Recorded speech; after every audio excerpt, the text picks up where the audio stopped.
Bienvenue dans une enquête sombre et raffinée, à la manière d'Agatha Christie. Un manoir isolé dans la campagne anglaise. Un patriarche retrouvé assassiné dans sa bibliothèque. Des secrets enfouis, des silences lourds, et une famille sur le point d'imploser. L'inspecteur Émile Dervaux va plonger au cœur d'un drame familial où chaque indice soulève de nouvelles questions. Bienvenue au manoir d'Ashcroft. Ici, le passé ne meurt jamais. Il attend, patiemment, son heure. L'automne anglais avait habillé les collines du Devonshire de brumes épaisses et de feuilles rougeoyantes. C'est dans cette atmosphère feutrée qu'Émile Dervaux, célèbre détective parisien à la retraite anticipée, reçut une lettre aux armoiries d'un noble lointain, Lady Eleanor Ashcroft. Monsieur Dervaux. Je vous invite à séjourner quelques jours au manoir d'Ashcroft pour une réunion intime à l'occasion de mon anniversaire. J'ai entendu parler de vos talents, et j'ai l'intuition que votre présence pourrait s'avérer précieuse. Votre chambre est prête. Lady Eleanor Ashcroft. Intrigué, Dervaux accepta. Il savait que les nobles anglais ne faisaient jamais rien au hasard. Cette invitation cachait quelque chose. Le manoir était majestueux, une demeure ancienne aux murs de pierre couverts de lierre. Un majordome raide et silencieux, Harris, ouvrit la porte avec une révérence discrète. Les invités étaient déjà là. Sir Reginald Fairfax, moustache imposante, voix tonitruante, vétéran de l'armée et vieux compagnon d'Eleanor. Vivian Blake, beauté magnétique et regard insondable, connu pour ses drames au théâtre comme dans la vraie vie. Dr Harold Penrose, discret, calme, toujours une tasse de thé à la main, médecin de famille depuis 20 ans. Clarissa Ashcroft, silhouette fine, coupe garçonne, lunettes fumées, une Parisienne récemment exilée, nièce d'Eleanor. Lady Eleanor, évidemment, était la maîtresse de cérémonie, élégante, distante, toujours vêtue de noir depuis la mort de son mari 20 ans plus tôt. Le dîner de la première nuit fut une réussite. Le vin coula, les souvenirs fusèrent, les rires se mêlèrent aux tensions discrètes. Mais Dervaux observait. Quelque chose clochait. La seconde nuit fut celle du drame. Un grand dîner fut organisé en l'honneur de Lady Eleanor. Elle avait convié un violoniste local, et la cheminée dans le grand salon crépitait joyeusement. Vers 11 heures, les invités se séparèrent, certains partirent lire, d'autres jouer au bridge. Dervaux lui-même prit un livre, mais il ne lut pas. À minuit pile, un cri glaçant retentit dans les couloirs, suivi d'un bruit sourd. Le manoir se figea. C'est dans la bibliothèque qu'on retrouva Sir Reginald, affaissé sur le bureau, une dague ancienne plantée dans le dos. La pièce était fermée de l'intérieur. Aucun signe d'effraction. Vivian poussa un hurlement. Clarissa tourna de l'œil. Le docteur Penrose constata la mort, le front couvert de sueur. Lady Eleanor, toujours impassible, fixa Dervaux. Monsieur le détective. Je crois que l'on va avoir besoin de vos talents. Dervaux inspecta la bibliothèque. Aucune trace de lutte. Sir Reginald avait probablement été surpris. La dague provenait de la collection privée du manoir, accrochée au mur quelques jours plus tôt. L'arme semblait avoir été saisie à la hâte. La pièce était verrouillée de l'intérieur. Une unique fenêtre donnait sur les jardins, fermée de l'intérieur, également. Le plancher était couvert de tapis persans épais, aucun bruit n'avait pu résonner. Sur le bureau, un verre à whisky vide et une feuille déchirée. Une phrase à demi effacée. Si tu parles, tu es mort. Le majordome, Harris, affirma que personne n'était entré ni sorti par la porte de la bibliothèque. Le docteur Penrose fut le premier interrogé. Il était dans sa chambre, lisant, et jura n'avoir rien entendu jusqu'au cri. Vivian Blake déclara avoir été dans la serre, en train de téléphoner. Elle semblait nerveuse, froissant un mouchoir entre ses mains gantées. Clarissa, quant à elle, avait été vue dans le salon avec un verre de sherry, seule. Elle se montra sarcastique. Je ne tue pas les vieux militaires, monsieur Dervaux. Même pas pour une part d'héritage. Lady Eleanor restait impassible. Sir Reginald était un vieil ami, rien de plus. Mais, il savait des choses. Il parlait trop. Il avait bu. Comment avait-on pu tuer un homme dans une pièce close? Dervaux fit inspecter les fenêtres. Aucune empreinte extérieure. Le verrou n'avait pas été crocheté. Le seul double de la clé était dans la poche de Sir Reginald. Le verre à whisky contenait des traces de belladone, un poison subtil, rare et difficile à détecter, que Dervaux reconnut immédiatement. Il soupçonna d'abord une empoisonneuse. Mais la dague, plantée dans le dos, rendait le poison presque inutile. Pourquoi les deux méthodes? Quelqu'un avait voulu être sûr de sa mort. Ou brouiller les pistes. Le lendemain matin, Dervaux fouilla les affaires de la victime. Dans ses bagages, un carnet de cuir. On y lisait. Eleanor a menti pendant toutes ces années. Le feu du 3 novembre 1905 n'était pas un accident. Je sais ce qu'elle a fait. Je le dirai, s'il le faut. Cette note changeait tout. Un secret ancien liait les résidents du manoir. Un événement oublié, étouffé, mais que sir Reginald menaçait de révéler. À midi, Lady Eleanor réunit tout le monde dans le salon.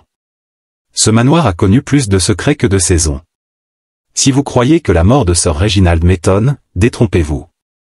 Elle tourna les yeux vers Dervaux. Mon défunt mari est mort dans un incendie, il y a 20 ans. On a dit que c'était un accident. Mais sir Reginald a toujours insinué qu'il savait autre chose. Peut-être est-ce cela qui lui a coûté la vie. Le silence fut lourd. Vivian baissa les yeux. Clarissa croisa les bras. Le docteur Penrose serra sa canne de bois. Dervaux nota toutes les réactions. En fouillant la serre où Vivian disait avoir téléphoné, Dervaux découvrit un paquet de lettres brûlées. À peine lisible, mais une signature revenait plusieurs fois. R. Il s'agissait de lettres d'amour. Passionnées. Menaces et désirs s'y entremêlaient. La dernière était datée d'il y a 2 semaines. Tu m'as trahi, Vivian. Je ne pardonne pas. Vivian fondit en larmes à la lecture de la lettre. Il m'aimait, et me détestait. Je ne l'ai pas tué. Mais il m'a suivi jusqu'ici. Il disait vouloir tout dire à Eleanor. Un mobile de plus. Mais pas une preuve. Dans un couloir isolé, Dervaux fit une découverte étrange, une clé ancienne, glissée derrière un tableau. Gravée de la lettre P. Il questionna Harris. Cette clé, ce ne serait pas celle de la porte dérobée de la bibliothèque? Monsieur, cette porte a été condamnée il y a 10 ans. Un passage secret? Dervaux se mit à douter que la pièce était réellement fermée. Le tueur aurait-il emprunté un vieux passage oublié de tous? Le mystère venait de s'épaissir. Guidé par son intuition, Dervaux fit déplacer le grand meuble accolé au mur nord de la bibliothèque. Derrière, une rainure verticale laissait deviner une porte dissimulée. Avec la clé marquée « P », il ouvrit le panneau. Une bouffée d'air moisi jaillit du couloir étroit. Des marches de pierre descendaient dans l'ombre. Il alluma une lampe torche. La galerie semblait mener à l'ancienne aile ouest, condamnée depuis l'incendie de 1905. Si quelqu'un avait utilisé ce chemin pour entrer ou sortir de la bibliothèque, il aurait pu tuer sir Reginald sans jamais passer par la porte principale. Dervaux sourit pour lui-même. Pièce close, mon œil. Dans les ruines partiellement restaurées de l'aile ouest, il découvrit une chambre abandonnée depuis 20 ans. Des jouets brûlés. Des draps calcinés. Une odeur de cendre persistait. Mais surtout, un vieux coffre en bois. À l'intérieur. Une robe d'enfant noircie par le feu. Une poupée aux yeux crevés. Une photographie jaunie, on y voyait Lady Eleanor, bien plus jeune, tenant un nourrisson dans les bras. Au dos, une inscription. Charlotte 1904. Dervaux fronça les sourcils. Aucune Charlotte n'avait été mentionnée. Interrogée, Lady Eleanor pâlit pour la première fois. Charlotte était ma fille. Elle est morte dans l'incendie. Je n'ai jamais parlé d'elle. Le deuil m'a volé les mots. Elle fixa Dervaux avec amertume. Mon mari. Édouard, il disait que je n'étais pas faite pour être mère. Il avait raison. Il buvait, criait, menaçait. Et cette nuit-là, la maison a pris feu. Accidentellement, demanda Dervaux. Un silence. Puis. Je dormais profondément. Je ne me suis réveillé qu'au matin. On a retrouvé son corps, et celui de Charlotte. Du moins, c'est ce qu'on m'a dit. Elle baissa les yeux. Mais Reginald, lui, disait qu'il savait autre chose. Clarissa, la nièce de Lady Eleanor, s'approcha de Dervaux. Vous savez, la première fois que je suis venu ici enfant, j'ai entendu pleurer dans l'aile ouest. On m'a dit que c'était le vent. Vous croyez aux fantômes? Demanda-t-il. Non. Mais je crois au silence trop lourd. Elle marqua une pause, puis ajouta. Vous savez qu'Eleanor n'est pas ma tante par le sang? Je suis la fille de sa sœur adoptive. Une erreur de jeunesse. Et vous héritez d'elle? En partie, oui. Mais ce n'est pas ce qui m'intéresse. Qu'est-ce qui vous intéresse, alors? Elle sourit, énigmatique. La vérité. Et la justice. Le majordome Harris restait discret. Trop discret. Un soir, Dervaux le surprit en train de sortir discrètement de la cave à vin. Il l'intercepta. Que cachez-vous, Harris? L'homme soupira. Ce n'est pas à moi de parler, monsieur. Je sers cette maison depuis 40 ans. Mais je dirais ceci. Sir Reginald et monsieur Edward, paix à son âme, partageaient plus qu'une amitié. Ils avaient des affaires, peu légales. La guerre les a changés. Et l'incendie? La petite Charlotte, elle n'aurait pas dû mourir. Je crois que c'est elle qui devait hériter du manoir, pas Lady Eleanor. Dervaux découvrit un indice majeur, dans le vieux bureau d'Edward Ashcroft, derrière un faux panneau, un testament poussiéreux. Daté du 1er novembre 1905, 2 jours avant l'incendie. Je lègue le manoir d'Ashcroft à ma fille Charlotte. Si elle venait à disparaître, les biens iront à une fondation caritative. Eleanor ne recevra rien. Un mobile de taille, si Eleanor avait découvert ce testament. Mais il y avait un problème. Charlotte n'avait-elle pas péri dans l'incendie? Ou, quelqu'un l'avait-elle fait disparaître pour éviter cet héritage? En confrontant Vivian avec une photographie de Charlotte, Dervaux vit ses yeux s'agrandir. Je connais ce visage. Mon père avait cette photo. Je croyais que c'était sa sœur morte jeune. Votre père? Un homme silencieux. Adopté à l'âge adulte. Il disait venir de l'orphelinat de Bristol. Il ne parlait jamais de son passé. Et vous, vous n'avez jamais été tenté de chercher? Elle soupira. Je l'ai fait. J'ai trouvé des dossiers scellés. Une mention du nom, Ashcroft. Mais jamais rien de clair. Et si vous étiez la fille de Charlotte?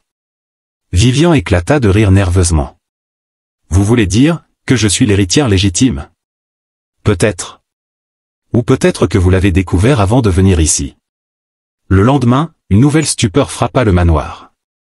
Dr Penrose, retrouvé inanimé dans le jardin d'hiver. À côté de lui, une seringue brisée. Il respirait encore. Il fut transporté d'urgence dans sa chambre. Dervaux trouva une note chiffonnée dans sa poche. Je sais ce que vous cachez. Ne jouez pas au plus malin. Ce n'est pas fini. Penrose, à son réveil, murmura. Je devais le dire. Il était encore en vie. Qui? Demanda Dervaux. Charlotte. Puis il sombra à nouveau dans l'inconscience. Tous les éléments convergeaient. Un enfant supposément mort dans un incendie. Un testament qui éliminait Eleanor. Sir Reginald, au courant de ce secret. Un héritier potentiel, Vivian. Une tentative de meurtre sur Penrose. Dervaux assembla les pièces du puzzle. Et s'il y avait eu une substitution? Et si l'enfant morte n'était pas Charlotte, mais une autre? Et si Charlotte avait grandi ailleurs, sous une autre identité? Le soir même, Dervaux réunit tout le monde dans le grand salon, autour de la cheminée. Mesdames, messieurs. Il est temps de révéler ce que j'ai découvert. Les regards se croisèrent. La tension était palpable. Sir Reginald a été tué parce qu'il menaçait de parler. Il connaissait un secret enfoui dans ce manoir depuis 20 ans, Charlotte Ashcroft n'est pas morte dans l'incendie. Silence. L'enfant morte n'était pas Charlotte. C'était une autre, peut-être la fille d'une servante. Charlotte fut envoyée loin, adoptée en secret. Il se tourna vers Vivian. Et cet enfant, c'est vous. Vivian se leva d'un bond. Moi? C'est absurde. Pas du tout. Votre père adoptif était en lien avec les Ashcroft. Il a changé votre nom. Mais votre ADN, vos traits, votre date de naissance, tout correspond. Lady Eleanor ferma les yeux. Alors elle est revenue, sans le savoir. Dervaux conclut. Et c'est ce retour qui a tout déclenché. C'est faux, s'écria Vivian. Je n'ai jamais voulu ce manoir. Je ne savais rien de Charlotte, ni d'un héritage. Et pourtant, répliqua Dervaux, vous aviez ces lettres, ces photographies, ce passé brumeux. Et surtout, vous aviez un lien avec sœur Réginald. Il vous a tout dit. Peut-être même vous a-t-il fait chanter. Vivian blêmit, mais resta droite. J'aimais Réginald, à ma façon. Il voulait révéler la vérité, mais pas pour moi. Pour Éléanore. Il détestait l'idée qu'elle puisse garder ce manoir après ce qu'elle avait fait. Et que lui reprochait-il, précisément? Vivian le fixa. D'avoir laissé mourir un enfant dans les flammes. Ou pire, d'avoir fait en sorte qu'elle y meure. Clarissa, jusqu'alors silencieuse, intervint. Je peux confirmer une chose, dit-elle. J'ai entendu Éléanore pleurer dans l'aile ouest, plusieurs fois, des années après l'incendie. Elle murmurait un nom, Lottie, encore et encore. Lottie, fit Dervaux. Un diminutif de Charlotte. Exact. Je pensais que c'était une lubie de vieille dame. Mais maintenant. Elle se tourna vers Vivian. Vous avez ses yeux. Ce même regard sombre, direct. Je crois que vous êtes Charlotte. Vivian éclata en sanglots. Alors pourquoi ne m'a-t-on jamais dit la vérité? Lady Éléanore, blême, souffla. Parce que j'ai eu peur que mon passé me rattrape. Dervaux poursuivit ses recherches dans les archives du manoir. Dans une vieille malle, il découvrit une enveloppe non ouverte, adressée à Edward Ashcroft, datée d'octobre 1905, quelques jours avant sa mort. Edward? Tu n'as pas le droit de faire ça à notre fille.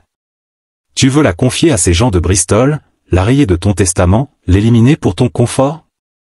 Je m'y oppose. Si tu fais cela, je dirai tout à Réginald. Éléanore. Dervaux lut la lettre à haute voix. La pièce fut saisie de stupeur. Lady Éléanore tremblait. Je l'avais écrite, mais je ne l'ai jamais envoyée. Edward avait tout prévu. Il voulait me punir. Il a mis le feu cette nuit-là. Je crois qu'il voulait que nous y mourions tous. Cette révélation bouleversa l'ordre des choses. Le rôle de Lady Éléanore changeait de celui de meurtrière possible à victime survivante d'un mari cruel. Mais Dervaux ne s'arrêta pas là. Il retourna interroger Harris. Le majordome semblait agité. Vous m'avez menti sur l'accès secret, Harris. Je ne voulais pas rouvrir ses blessures. Vous saviez que Charlotte était en vie? Oui. J'ai aidé à la faire partir. Éléanore m'a supplié de confier l'enfant à une famille amie. Elle ne voulait pas qu'elle grandisse dans un foyer brisé. Et vous avez su que Vivian était cet enfant? Quand elle est arrivée, oui. Mais je n'en ai pas parlé. Pas avant que Réginald me menace de tout dire. C'est donc lui qui menaçait de dévoiler le secret à Vivian. Oui. Mais je ne l'ai pas tué. Dervaux retourna dans la bibliothèque pour observer de nouveau la scène de crime. Un détail l'intrigua, la position du corps. Sir Réginald était tombé le visage tourné vers l'entrée, mais la dague était plantée dans le dos, selon un angle étrange. Presque comme si le coup avait été porté de biais, à travers une ouverture. Il vérifia l'embrasure du passage secret. Et là, il vit une trace, une fine éraflure sur la pierre, comme si une lame l'avait frôlé. Le meurtrier avait tué depuis le passage secret. Voilà comment il a pu s'enfuir, murmura-t-il. Mais qui connaissait encore ce chemin? En recoupant les déclarations, Dervaux s'arrêta sur un suspect souvent négligé, le docteur Penrose. Médecin de la famille, présent depuis l'incendie. Il connaissait tous les secrets médicaux. Et il avait été surpris avec une seringue, victime d'une tentative de meurtre ou mise en scène? Dervaux fouilla sa chambre. Il y trouva des flacons de belladone, des lettres anciennes signées E.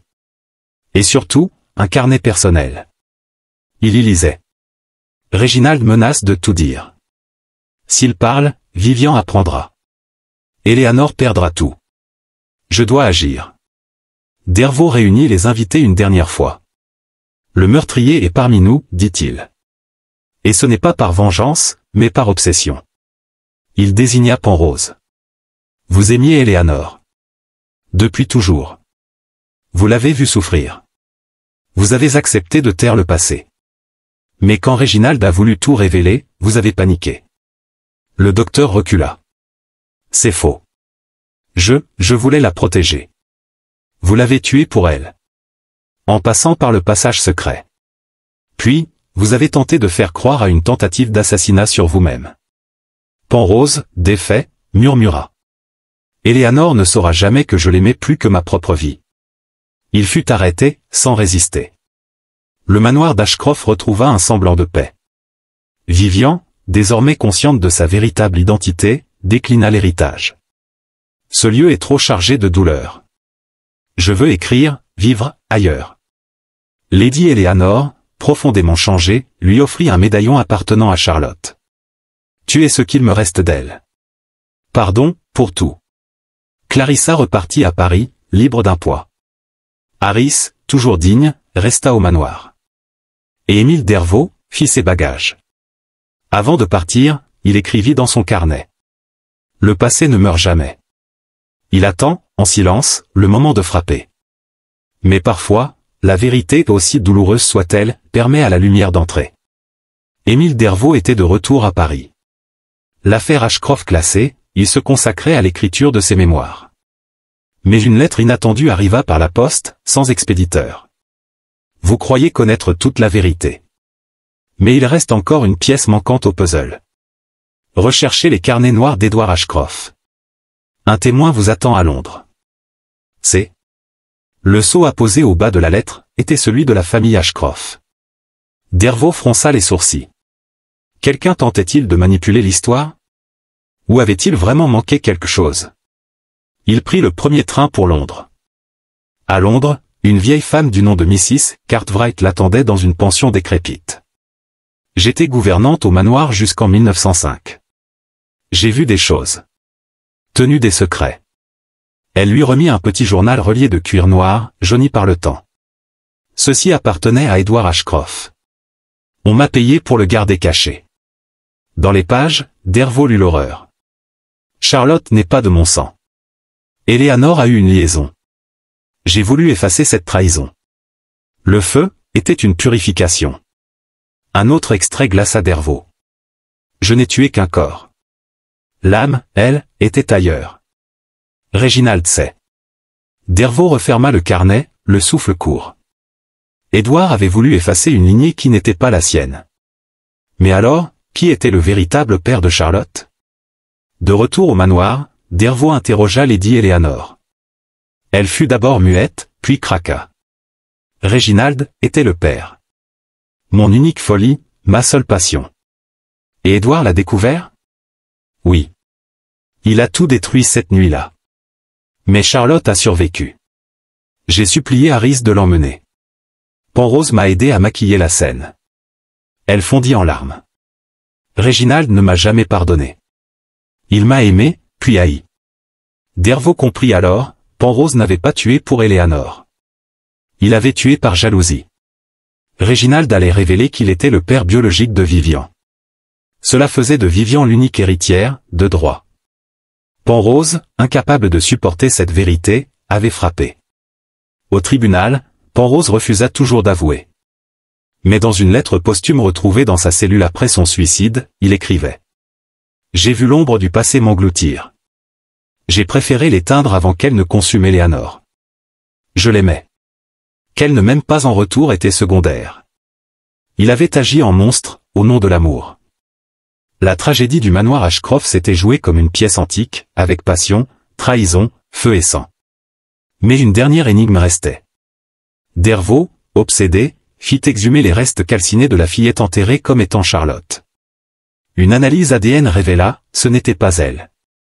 Alors, qui est morte ce soir-là? Murmura-t-il. Harris fit une confession bouleversante. Une petite fille, fille de domestique, avait été placée en nourrice avec Charlotte. Elle s'appelait Amelia. Les deux enfants dormaient dans la même pièce. Édouard l'a tuée, par erreur? Ou intentionnellement? Pour faire croire à la mort de Charlotte. Un plan sordide, diabolique. Ce n'était donc pas seulement un acte de vengeance, mais une manipulation méthodique. Vivian, désormais sûre de sa lignée, fut reconnue comme la seule héritière légitime. Mais elle refusa encore une fois la fortune. Je n'ai pas besoin d'un domaine pour savoir qui je suis. Elle transforma le manoir en centre pour jeunes filles en détresse, en mémoire d'Amelia, l'enfant oublié. Lady Eleanor s'éteignit paisiblement quelques semaines plus tard. Dans son testament, elle avait tout légué à Vivian et à aucune autre âme vivante. Dervaux repartit vers Paris, le carnet d'Édouard dans sa poche, un nouveau manuscrit en tête. Il nota en dernière page. Le manoir Ashcroft n'a pas été détruit par un incendie. Il a été consumé par le silence. Et le silence, tue. Le manoir d'Ashcroft était méconnaissable. Délesté de ses lourds rideaux, de ses portraits oppressants, il accueillait aujourd'hui rires d'enfants, leçons de piano, ateliers de couture et lecture à la bougie. Vivian, désormais écrivaine à succès sous le pseudonyme C.L. Varne, n'y vivait plus, mais elle y revenait régulièrement, comme en pèlerinage. Un matin d'hiver, elle reçut un colis sans nom, contenant une unique photographie, une jeune femme tenant 2 enfants dans ses bras, l'une était manifestement elle-même, bébé. Et l'autre? Une fillette inconnue, aux cheveux bruns et aux yeux bleus. Au dos, une inscription à l'encre fanée. À mes filles. Vivian frissonna. Mes filles. Elle se rendit à Paris, chez Dervaux, le cliché en main. C'est elle, dit-elle. C'est ma mère. Lady Eleanor. Et cet autre enfant. Dervaux analysa la photo, puis consulta les lettres d'Édouard. Édouard écrivait qu'il n'avait qu'un seul enfant de son sang. Mais si Eleanor a eu une autre fille, ce pourrait être sa fille à lui. Ils retournèrent au manoir. Dans les registres de naissance tenus par Harris, ils trouvèrent une ligne raturée. Amélie née 1899, disparue 1905. Amélie, pas Amelia. Non, corrigea Harris, lentement. Amélie Eleanor Ashcroft. Une autre fille. Née avant Charlotte. Envoyée en nourrice à Bath, trop tôt née. Alors, c'est elle, sur la photo. Et si ce n'était pas elle qui était morte dans l'incendie? Le doute s'insinua à nouveau. Une rumeur, transmise par une infirmière de Bristol, racontait l'histoire d'une femme amnésique recueillie en 1905, brûlée au bras, ne parlant pas. Elle aurait grandi dans une institution sous le nom de Mary Ainsworth, et serait morte en 1942, sans famille. Dervaux et Vivian visitèrent l'ancien hospice, où ils découvrirent un journal personnel de Marie. Là, en lettres tremblantes, on lisait. Je rêve d'un feu. D'une grande femme blonde. D'un manoir. Et d'une sœur.